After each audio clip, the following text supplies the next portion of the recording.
Evaluation Headlines, our new series, where we will be speaking with heads of independent evaluations to see how they're adapting their evaluations to these times of crisis. We will be examining the changing roles of both evaluators and evaluations during these difficult and rather different times. International organizations warn of a deep global recession and that the outlook is uncertain, and there's an unprecedented demand from client countries for support, both financial and technical. In Evaluation Headlines today, we will see how independent evaluation departments are adapting their work plan so that they can better support their organizations respond effectively to the COVID-19 crisis. I'm very pleased to have with me today Alison Evans. She is the Director General of Independent Evaluation Group at the World Bank, and Marvin Taylor Dortman. He is the Director General of Independent Evaluation Department at the Asian Development Bank. Thank you so much both for joining us today. Alison, my first question to you is, how is IEG adapting to these different times? And is it very difficult in these time of crisis to kind of balance both the accountability and the learning aspects? Thank you, Saleha. So this COVID-19 pandemic has created an urgent need for more and better data, both to protect public health, but also to mitigate and manage the wide-ranging socioeconomic implications of the crisis.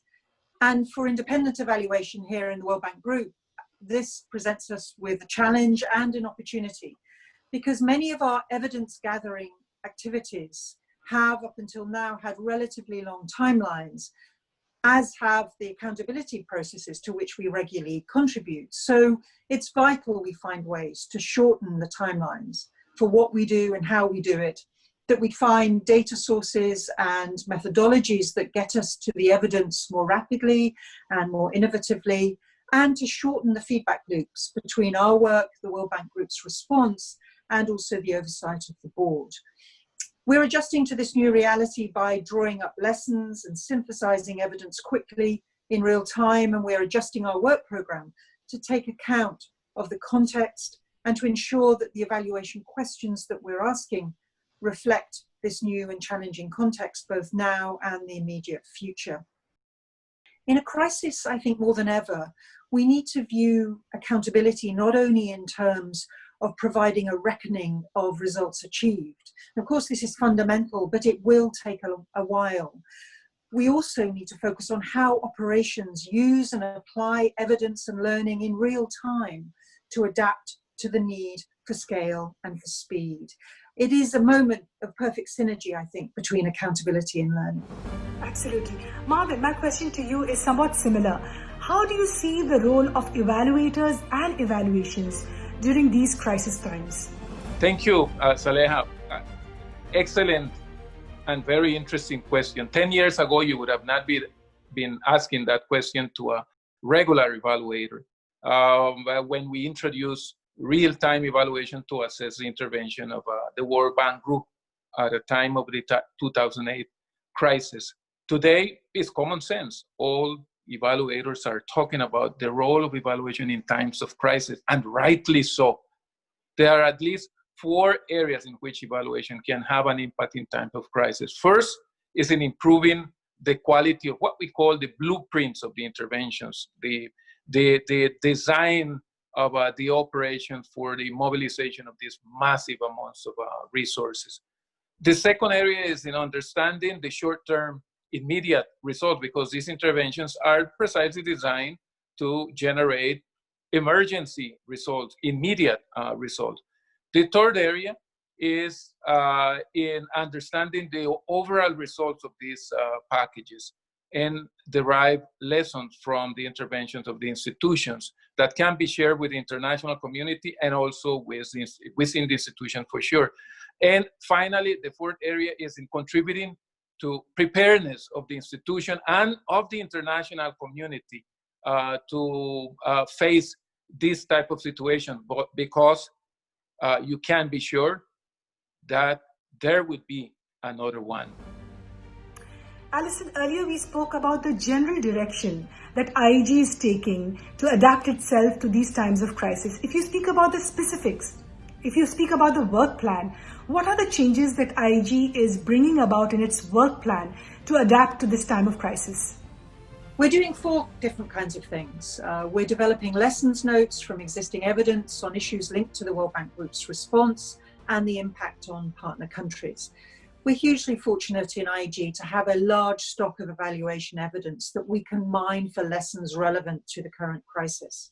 This includes what has worked in past health surveillance systems, in community contact tracing, to scaling up through cash transfer programs and trying to avoid the negative coping effects in crisis by households and firms. And we have lessons in these areas and we're bringing them forward to help inform the World Bank Group's response.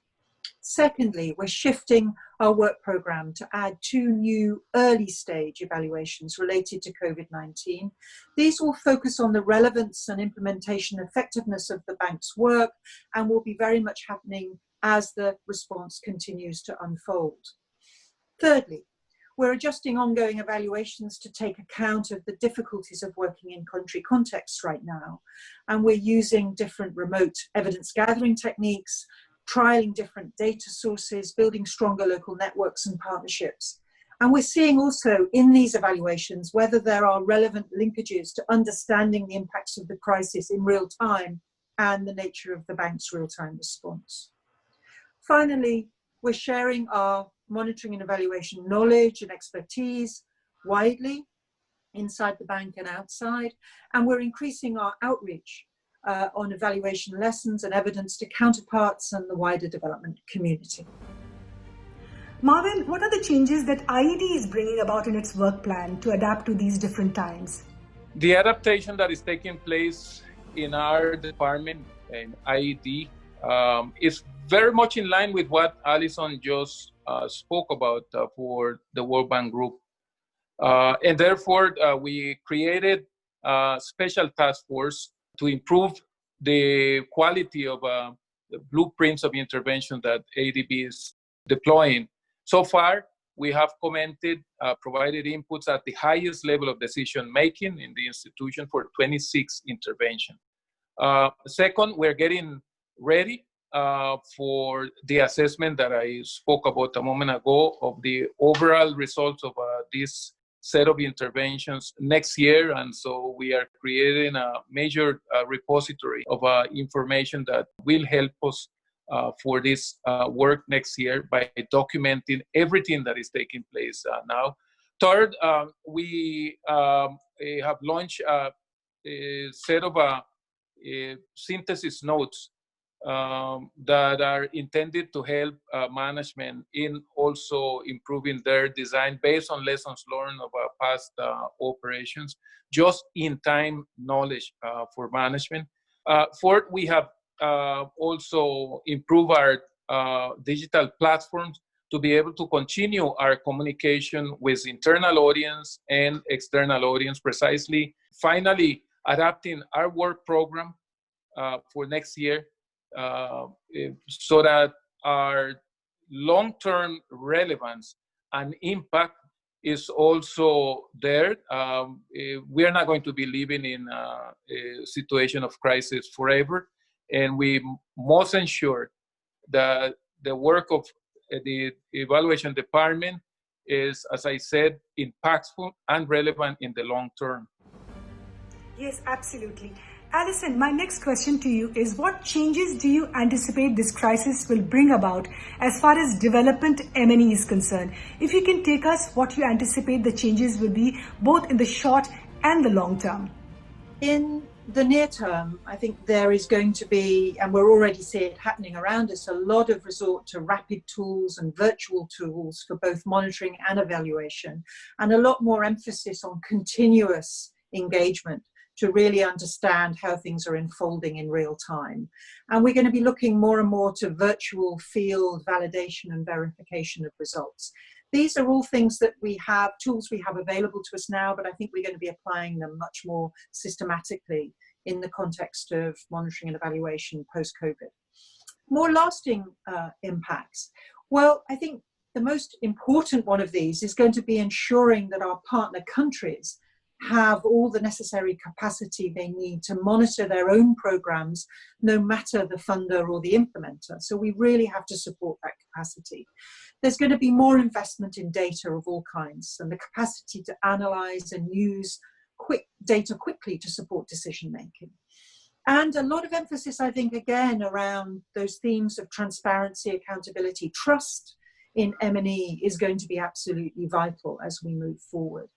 But I think inside large institutions like the World Bank Group, whereas operations have moved incredibly quickly in response to the crisis, what used to take months to set up are now happening in a matter of weeks.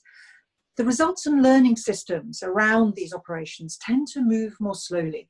So I think a lasting change that we need is for results and learning systems to be a lot more agile, to support rapid problem solving by integrating lessons from active experience into operations.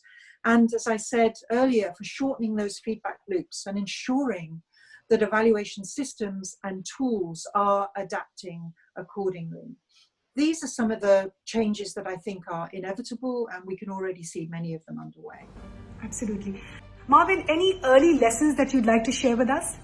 I very much agree with what Alison had said about the importance of accountability and learning. And so therefore, for me, the first lesson of this entire experience is that accountability and learning are critical, irrespective of the circumstances, whether in normal times or crisis time. And we should be there as evaluators. The second lesson is the need to continue striving to maintain the relevance of our function. The third lesson related to this is the need for us to be able to adapt to the circumstances. We cannot be as rigid as we are normally as normal evaluators in normal times.